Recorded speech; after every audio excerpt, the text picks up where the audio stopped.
All right, today we're diving into a topic that is so important, but also so incredibly misunderstood: ADHD in teenage girls. We're going to break down why the classic signs that most of us think we know are actually leading doctors, teachers, and even parents completely down the wrong path. Does this sound like your daughter? You know she's brilliant. You see how hard she works, how much she cares. And if that hits home for you, you are absolutely in the right place. Because that's the story for so many girls who are fighting a battle on the inside that nobody else can see. And that right there, that's the big, tough question we're going to unpack today. It's not because she isn't trying hard enough, and it's definitely not because she isn't smart enough. It's because ADHD can look completely different in girls, and getting that difference, well, that's everything. Okay, so here's our game plan. First, we'll dig into that invisible struggle so many girls are facing. Then we'll talk about why the teen years suddenly feel like a crisis.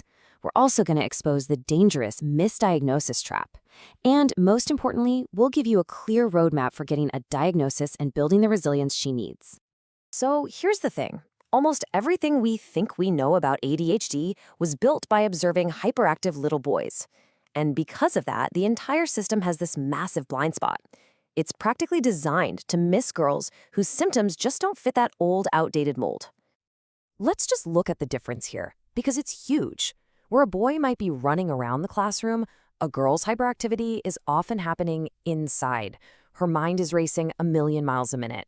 Her inattention, it might not show up as failing grades because she's spending 5 agonizing hours on homework that should have taken 1, all to keep up appearances and hide just how much she's struggling. And there's a word for all this hiding. It's called masking. And please, don't think of this as just a coping skill. It is a full-time, high-effort job. It's a conscious strategy to try and act normal, driven by this intense pressure to fit in, and it is absolutely exhausting. So what does masking actually look like in real life? Well, it looks like perfectionism, where one tiny mistake feels like the end of the world. It looks like intense people-pleasing, doing anything to avoid being criticized or rejected. And critically, it's about pushing down and hiding all the frustration and overwhelm that's constantly bubbling just under the surface.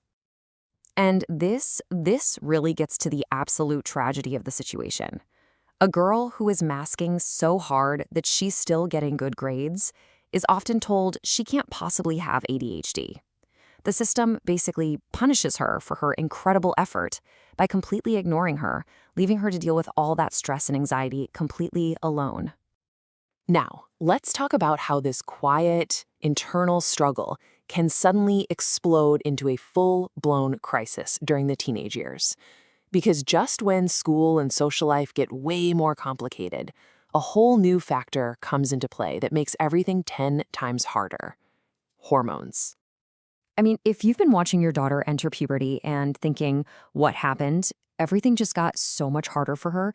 You are not imagining things. There is a very real biological reason for it. Okay, here's the science, but I'll make it simple. It all comes down to 2 things: estrogen and dopamine.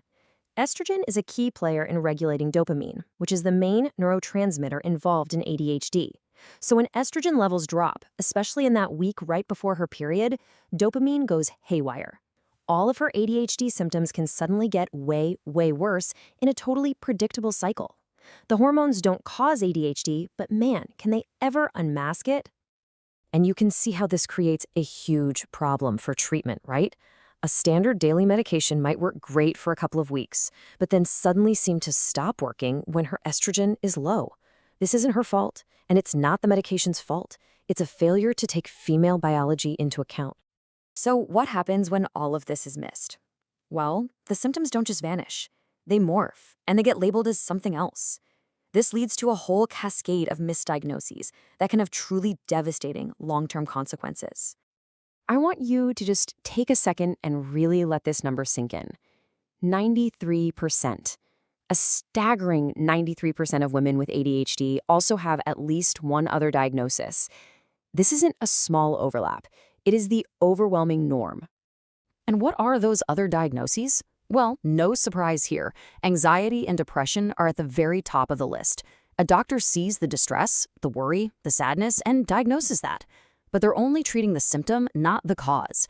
The root neurological issue, the ADHD, is left completely unaddressed, which pretty much guarantees the problems will continue. And the risks, they get even more serious. The impulsivity and the emotional roller coaster at the heart of ADHD create a perfect storm for eating disorders. Girls with ADHD are over 5.5 times more likely to develop bulimia. This is a life-threatening risk that is a direct consequence of a missed diagnosis. And at the very core of this emotional pain, there's something called rejection-sensitive dysphoria, or RSD. Now, this is not just being too sensitive. It is a real, intense, and physically painful emotional response to even the perception of being criticized or rejected. It's a neurobiological part of ADHD, and it's what fuels all of that people-pleasing and perfectionism we see in masking. And look, this isn't just about high school. The effects of a misdiagnosis ripple out for decades. We see women who never reach their academic or professional potential, a higher risk for substance abuse, and a terrifyingly higher rate of being victims of intimate partner violence. Getting this right isn't just about grades, it's about her future safety and her well-being. Okay, that was a lot, and it's heavy stuff, I know. But now we're going to pivot, because knowing the problem is only half the battle. Now we're going to talk about what you can do about it.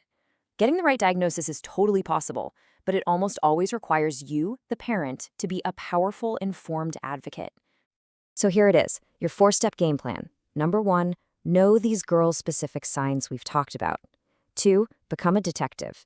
Document everything, the hours of homework, the meltdowns after school, the social struggles. 3, find a specialist who actually gets that ADHD looks different in girls.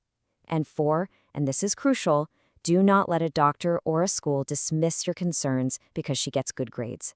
You have to insist on a full, comprehensive evaluation.